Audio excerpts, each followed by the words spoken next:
नमस्कार, बुद्ध दर्शन न्यूजमा हार्दिक स्वागत छ। म प्रेमध्वज कहा। समृद्ध र समतामूलक समाज निर्माणका लागि सञ्चार अभियान यो हो बुद्ध दर्शन टेलिभिजन। बुद्ध दर्शन न्यूजको सुरुमा हेडलाइन्स। काउसुती नगरपालिकाले आर्थिक वर्ष 2075-76 को प्रथम चरणको सार्वजनिक सुनवाई सम्पन्न गर्यो। नगरवासीको सुझावलाई आगामी नीति निर्माण गर्दा मार्गनिर्देशको रूपमा लिइने प्रशासकीय प्रमुखको भनाई। प्रतिनिधि सभा सांसद रेशम चौधरी लगायत 11 जनालाई जन्मकैदको फैसला गरिएको प्रति थारू युवा सभा पूर्वी नवलपरासीको गम्भीर ध्यानाकर्षण। मागको सुनवाई नभएमा कडा सङ्घर्षका कार्यक्रम घोषणा गरिने चेतावनी।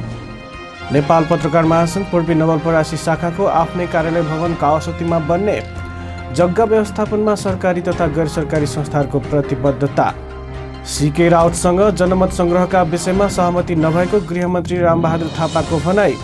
बाहिर प्रचार भए जस्तो नबुझिदिन आम मानिसहरूलाई सुझाव।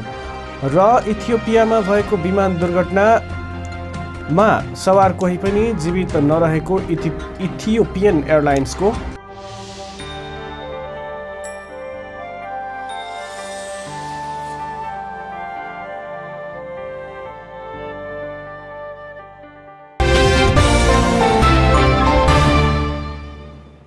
अब समाचार विस्तारमा।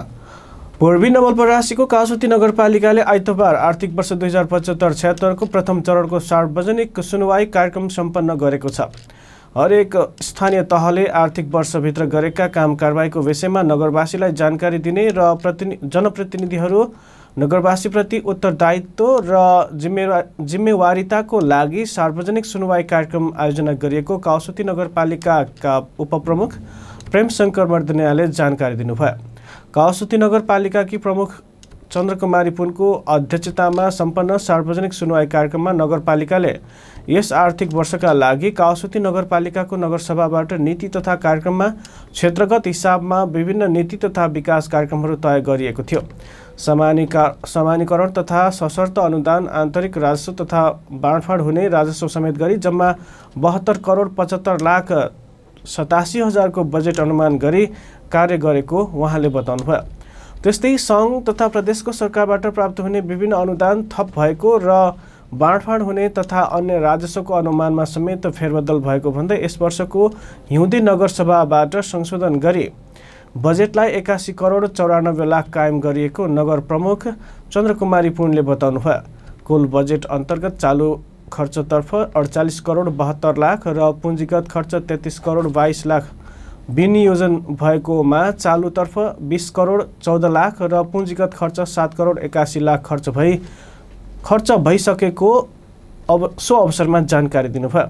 साथै प्रमुख पुनले अधिकांश योजना सम्झौता भई कार्यान्वयनको अवस्थामा रहेको र आर्थिक वर्षको अन्तसम्ममा सबै योजना पूरा हुने समेत जानकारी दिनुभयो। राजस्व सङ्कलनतर्फ नगरपालिकाले आन्तरिक राजस्व करिब 10 करोड 18 लाखको लक्ष्य लिएकोमा अर्धवार्षिक सम्ममा 8 करोड 20 लाख सङ्कलन भइसकेको बताउनुभयो।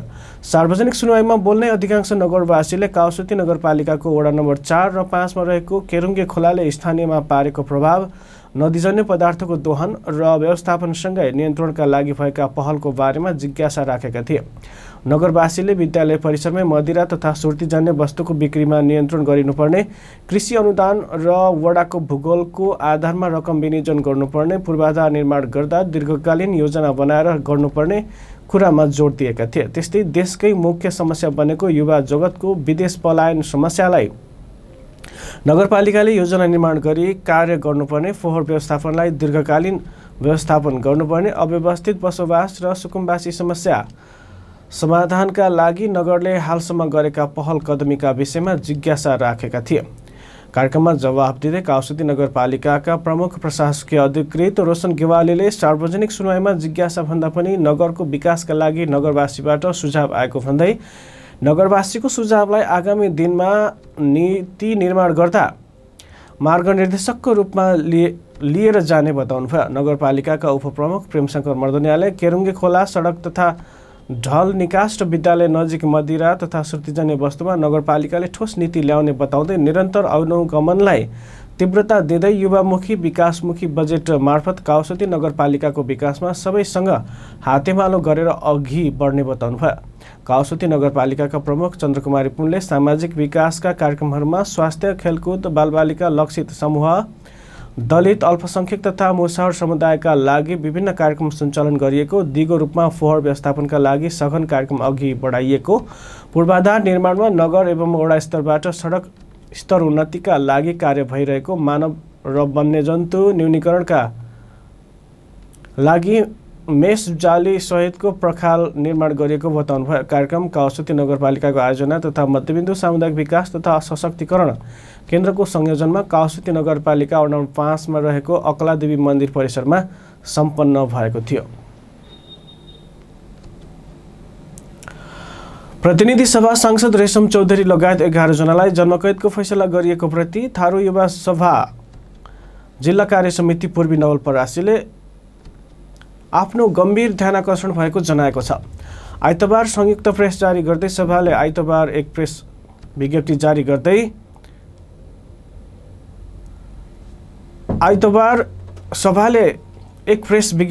गर्दै बहत्तर भाद्र 7 र 8 गते कैलालीको टिकापुरमा भएको घटनालाई आधार बनाएर गरिएको फैसला दुःखद भएको ठहर गरेको हो।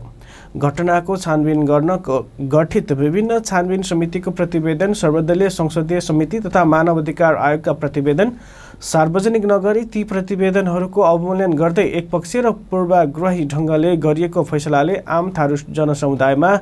आम थारू जनसमुदायलाई अत्यन्त दुखी बनाएको छ। विज्ञप्तिमा भनिएको छ, समुदायगत अधिकार स्थापनार्थ गरिएको राजनीतिक आन्दोलन र सङ्घर्षका क्रममा भएका घटनालाई आपराधिक र फौजदारी कसुर सरह व्यवहार नगरी राजनीतिक तवरले नै समाधान गर्न विज्ञप्तिमा माग गरिएको छ। साथै आजन्म कारावासको सजाय सुनाइएका रेशम चौधरी लगायत 11 जनाको अविलम्ब र निशर्त रिहाईको पनि जोरदार माग गरिएको छ। थारू युवा सभाका डहकराम गुरौ, थारू विद्यार्थी समाजका राजकुमार थनेत र थारू भौगोलिक सांस्कृतिक सङ्घर्ष समितिका ओमनारायण थनेतले संयुक्त रूपमा हस्ताक्षर गर्नुभएको विज्ञप्तिमा मागहरूको यथोचित सम्बोधन नभएमा सङ्घर्षका कडा कार्यक्रम घोषणा गर्ने चेतावनी समेत दिइएको छ।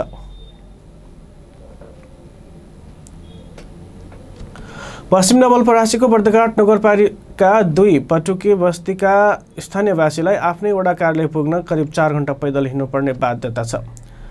वडा कार्यालय पाएक पर्ने स्थानमा नहुँदा चिसापानी बजारमा रहेका वडा कार्यालयमा आउन पटुके बस्तीका स्थानीयवासीलाई 4 घण्टा पैदल हिँड्नुपर्ने बाध्यता रहँदै आएको हो। चिसापानी वडा कार्यालय आउन 2 वटा विकल्प छन्। एउटा पैदल यात्रा गरेर करिब 4 घण्टा यात्रा गर्नुपर्ने र अर्को सवारी साधन मार्फत गण्डकी प्रदेशको दुम्कीवास दाउन्ने हुँदै चिसापानीसम्म आउनुपर्ने हुन्छ। तराई क्षेत्रको नगरपालिका भए पनि पटुके बस्ती विकट पहाडी खोजमा पर्दछ। स्थानीय तहको सीमाङ्कनको समयमा यहाँका बासिन्दाले आफूलाई बर्दघाट नगरपालिका जानका लागि असहज हुने र भौगोलिक विकटताका कारण सेवा प्रवाहमा समेत असर पुग्ने भन्दै नजिकै केन्द्र रहेको विनय त्रिवेणी गाउँपालिकामा गाभ्नका लागि प्रशासन र राजनीतिक दलका नेतालाई ध्यानाकर्षण गराए पनि सुनवाई नहुँदा अहिले सामान्य सेवाका लागि समेत घण्टौँ हिँड्नुपर्ने बाध्यता परेको हो। वडा कार्यालय आउन सडक सञ्जाल राम्रो नहुँदा यस्तो समस्या हुँदै आएको स्थानीयवासीहरूको भनाइ छ। पटुके बस्तीमा करिब 300 जनसङ्ख्या रहेको छ। आफ्नै वडा कार्यालय जान घण्टौँ हिँडेर पुग्नुपर्ने भन्दै स्थानीयवासीले वडा कार्यालय पाएक पर्ने स्थानमा सार्न माग गरेका छन्।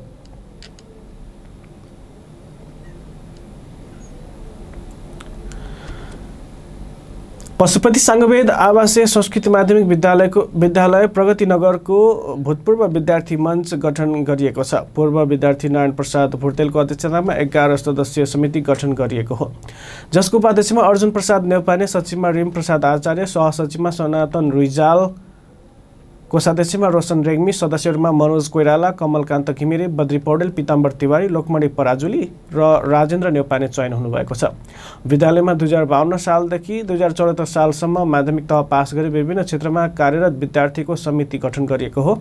गुरुकुल परम्परामा अध्यापन गराउँदै आइएको उक्त विद्यालयको शैक्षिक तथा भौतिक क्षेत्रको विकासका लागि आवश्यक सहयोग गर्ने मञ्चको उद्देश्य रहेको नवनिर्वाचित अध्यक्ष नारायण प्रसाद भुर्तेलले बताउनु भएको छ।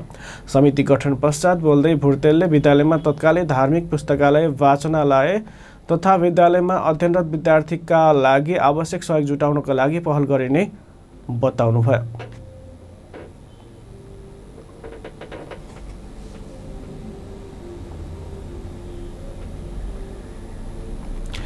बुद्ध दर्शन न्युजमा समाचारहरू बाँकी नै छन्। अब एकैछिन विश्राम पूर्व हेडलाइन्स एकपटक। कावासोती नगरपालिकाले आर्थिक वर्ष 2075-76 को प्रथम चरणको सार्वजनिक सुनवाई सम्पन्न गर्यो। नगरवासीको सुझावलाई आगामी नीति निर्माण गर्दा मार्गनिर्देशको रूपमा लिइने प्रशासकीय प्रमुखको भनाई। प्रतिनिधि सभा सांसद रेशम चौधरी लगायत 11 जनालाई जन्मकैदको फैसला गरिएको प्रति थारू युवा सभा पूर्वी नवलपरासीको गम्भीर ध्यानाकर्षण। मागको सुनवाई नभएमा कडा सङ्घर्षका कार्यक्रम घोषणा गरिने चेतावनी। नेपाल पत्रकार महासङ्घ पूर्वी नवलपरासी शाखाको आफ्नै कार्यालय भवन कावासोतीमा बन्ने। जग्गा व्यवस्थापनमा सरकारी तथा गैर सरकारी संस्थाहरूको प्रतिबद्धता। सीके राउतसँग जनमत सङ्ग्रहका विषयमा सहमति नभएको गृहमन्त्री रामबहादुर थापाको भनाई। बाहिर प्रचार भए जस्तो नबुझिदिन आम मानिसहरूलाई सुझाव। र इथियोपियामा भएको विमान दुर्घटनामा सवार कोही पनि जीवित नरहेको इथियोपियन एयरलाइन्सको।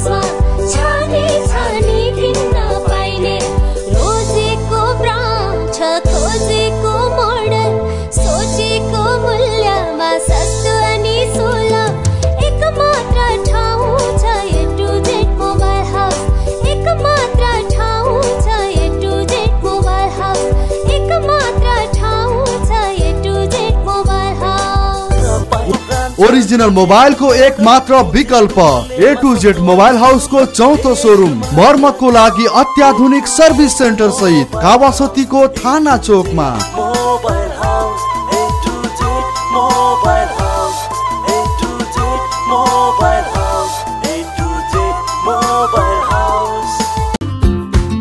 बच्चाका लागि आवश्यक पर्ने हरेक प्रकारका फेन्सी आइटम पाइने आभाना बेबी शप अब कावासोतीमा। हजुर, हामी कहाँ बच्चाहरूलाई चाहिने लत्ता कपडादेखि खेलौनाका सम्पूर्ण सामग्रीहरू उपलब्ध छन्।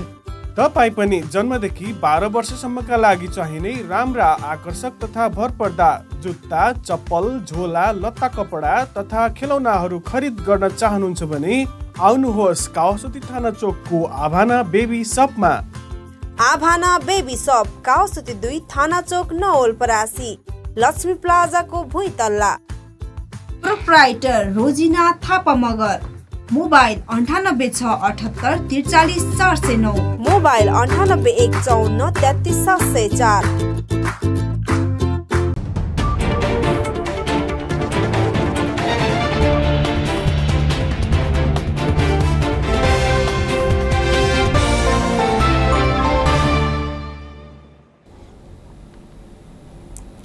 अब बाँकी न्युज। नेपाल पत्रकार महासङ्घ पूर्वी नवलपरासी शाखाको आफ्नै कार्यालय भवन कावासोतीमा बन्ने भएको छ।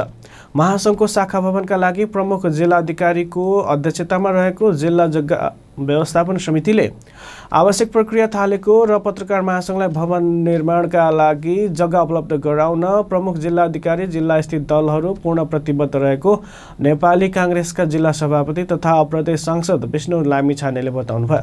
पत्रकार महासङ्घ सबै पत्रकारहरूको साझा सङ्गठनका रूपमा स्थापित छाता सङ्गठन रूपमा रहेको छ। जिल्ला टुक्रिएपछि महासङ्घ समेत विभाजित भएको छ। शाखा भवनका लागि जग्गा उपलब्ध गराइदिन पत्रकार महासङ्घ शाखाले विधिवत निर्णय गरी आइतबार नै सहायक प्रमुख जिल्लाधिकारी श्रीनाथ पौडेललाई महासङ्घको निर्णय सहितको पत्र महासङ्घका अध्यक्ष होमराज राणा भाटले हस्तान्तरण गर्नुभयो।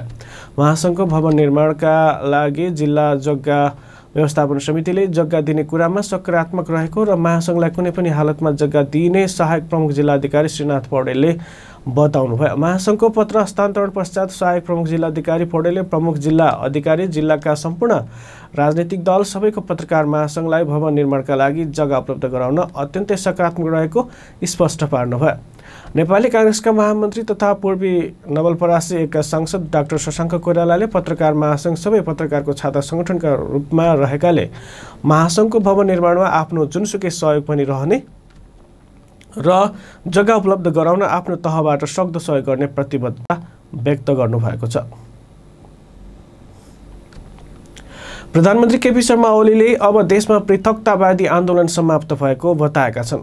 प्रधानमन्त्री ओलीले सीके राउत पृथकतावादी आन्दोलन छाडेर सरकारसँग आउनु ठूलो सफलता भएको पनि स्पष्ट पारे। उनले सीके राउत मूलधारको राजनीतिमा आएसँगै देशमा पृथकतावादी आन्दोलन समूह संगठन केही पनि नरहेको बताए। सीके राउतले संविधान मानेर मूलधारको राजनीतिमा आउनुलाई केहीले शंकाको दृष्टिले हेरेको उल्लेख गर्दै प्रधानमन्त्री ओलीले असन्तुष्टि पनि व्यक्त गरे। उनले भने पृथकतावादी आन्दोलन छाडेर मूलधारको राजनीतिमा आउनु र ल्याउन देशको सुशासन र विकासका लागि सफलता नभए के हो। प्रधानमन्त्री ओलीले सीके राउत मूलधारको राजनीतिमा आएकोमा शंका नगर्न पनि आग्रह गरे। शंका, षड्यन्त्र र धोकामाथि आफ्नो विश्वास नै नरहेको प्रधानमन्त्री ओलीको भनाइ छ। प्रधानमन्त्री ओलीले सीके राउत मूलधारको राजनीतिमा आउँदा केही मान्छे छटपटाएको उल्लेख गर्दै त्यसलाई मान्छेसँग रिसाएको बिरालोले खाबो चिथोरेको घटनासँग पनि तुलना गरे। गृहमन्त्री रामबहादुर थापा बादलले सीके राउतसँग सरकारले गरेको सम्झौताले देशको स्वाधीनता, सार्वभौमसत्ता, स्वतन्त्रता र अखण्डतालाई सुदृढ पारेको बताएका छन्। बाहिर गरिएको जस्तो हल्लाको कुनै पनि तुक नरहेको भन्दै उनले यो सहमतिले देशको शान्ति सुरक्षालाई पनि सुदृढ बनाउने विश्वास व्यक्त गरे। प्रतिनिधि सभामा सांसदहरूले उठाएको जिज्ञासाको जवाब दिँदै गृहमन्त्री थापाले स्वतन्त्र मधेस गठबन्धन भन्ने समूहले राष्ट्रको अखण्डता र स्वाधीनताको रक्षा गर्न तयार भएपछि सरकारले सहमति गरेको बताए। राज्यले विघटनकारीहरूको अगाडि आत्मसमर्पण गर्यो भन्ने आरोप सांसदहरूले नै लगाएको भन्दै उनले देश विखण्डन गर्ने कोहीसँग पनि आत्मसमर्पण गर्न नसकिने स्पष्ट पारे। उनले भने स्वतन्त्र मधेस गठबन्धन वा सरकारले एक अर्कासँग आत्मसमर्पण गरेको नभई संवैधानिक रूपमा सहमत भएको हो। जनअभिमत भन्ने शब्दलाई जनमत संग्रहको रूपमा अहिले कतिपयले व्याख्या गरिरहेको भन्दै त्यस्तो बुझाइ गलत रहेको उनले बताए। संविधानले नै जनमत संग्रहबाट कुनै पनि भूभाग नेपालबाट अलग गर्न सक्ने अधिकार कसैलाई पनि नदिएको भन्दै उनले बरु कतिपय राजनीतिक समस्याको समाधान जनमत संग्रहबाट गर्न सकिने अवस्था रहेको प्रश्न पारे।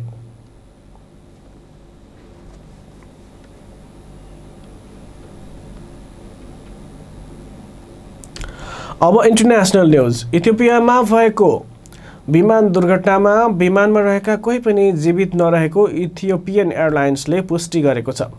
विमानमा सवार 149 मध्ये कोही पनि जीवित नभएको इथियोपियन एयरलाइन्सले पुष्टि गरेको हो। विमानमा विभिन्न 33 देशका नागरिक रहेको पनि एयरलाइन्सले खुलाएको छ। दुर्घटना के कति कारणले भएको हो भन्ने खुलेको छैन। बीबीसीले एक प्रत्यक्षदर्शीलाई उद्धृत गर्दै विमान जमिनमा बजारिएपछि 81 भयानक आग लागि भएको जनाएको छ। त्यो विस्फोट र आगलागी यति भयानक थियो कि हामी नजिक जान सकेनौँ। उनले भने सबै कुरा जलेर खरानी भयो। अहिले त्यहाँ 4वटा हेलिकप्टर मात्र देखिएका छन्। राजधानी आदिस अबाबाबाट केन्याको राजधानी नैरोबीका लागि छुटेको बोइङ 737 विमान दुर्घटनामा परेको थियो, जसमा 149 यात्रुसहित 8 जना चालक दलका सदस्य रहेको बताइएको थियो। ET-302 नामको विमान राजधानी आदिस अबाबाबाट 62 किलोमिटर दक्षिण पूर्वमा रहेको विस्फोटु भन्ने ठाउँमा विस्फोट भएको एयरलाइन्सले बताएको छ। आदिस अबाबाको बोले एयरपोर्टबाट बिहान 8 बजेर 38 मिनटमा उडेको विमानले 8 बजेर 44 मिनट जाँदा टावरसँग सम्पर्क विच्छेद भएको थियो। अब अन्त्यमा स्पोर्ट्स न्यूज। स्याङ्जाको वालिङमा सम्पन्न भएको अन्तर्राष्ट्रिय माउन्टेन बाइक प्रतियोगिताको वादी क्यानाडाका कोरी वालेसले जितेका छन्। वालिङ नगरपालिकाको सहयोग तथा वन्डरफुल वालिङ पर्यटन विकास संस्थाको आयोजनामा भएको प्रतियोगितामा विभिन्न देशका खेलाडीलाई पछि पार्दै कोरीले उपाधि जितेका हुन्।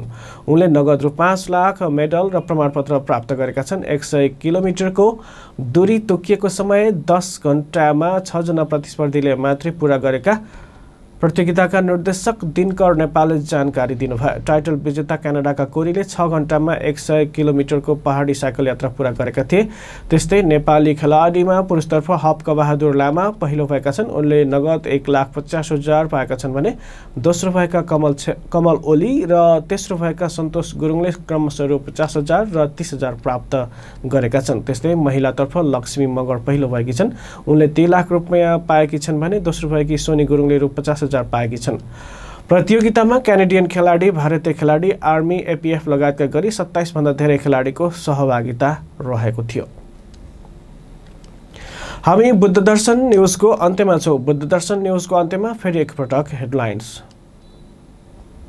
कावासोती नगरपालिकाले आर्थिक वर्ष 2075-76 को प्रथम चरणको सार्वजनिक सुनवाई सम्पन्न गर्यो। नगरवासीको सुझावलाई आगामी नीति निर्माण गर्दा मार्गनिर्देशको रूपमा लिइने प्रशासकीय प्रमुखको भनाई। प्रतिनिधि सभा सांसद रेशम चौधरी लगायत 11 जनालाई जन्मकैदको फैसला गरिएको प्रति थारू युवा सभा पूर्वी नवलपरासीको गम्भीर ध्यानाकर्षण। मागको सुनवाई नभएमा कडा सङ्घर्षका कार्यक्रम घोषणा गरिने चेतावनी। नेपाल पत्रकार महासङ्घ पूर्वी नवलपरासी शाखाको आफ्नै कार्यालय भवन कावासोतीमा बन्ने। जग्गा व्यवस्थापनमा सरकारी तथा गैर सरकारी संस्थाहरूको प्रतिबद्धता। सीके राउतसँग जनमत सङ्ग्रहका विषयमा सहमति नभएको गृहमन्त्री रामबहादुर थापाको भनाई। बाहिर प्रचार भए जस्तो नबुझिदिन आम मानिसहरूलाई सुझाव।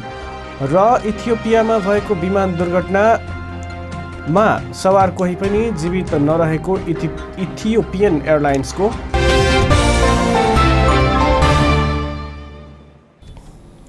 हवस् त, बुद्ध दर्शन न्युज अहिलेलाई सकियो। तपाईँहरूको गाउँठाउँमा पनि कुनै कार्यक्रमको आयोजना गर्दै हुनुहुन्छ र समाचार मार्फत सार्वजनिक गर्न चाहनुहुन्छ भने हामीलाई सम्पर्क गर्न सक्नुहुन्छ, जसको लागि हाम्रो फोन नम्बर रहेको छ 0785141 त्यसै गरी हाम्रो इमेल ठेगाना buddhadarsantv@gmail.com मा पनि सम्पर्क गर्न सक्नुहुनेछ।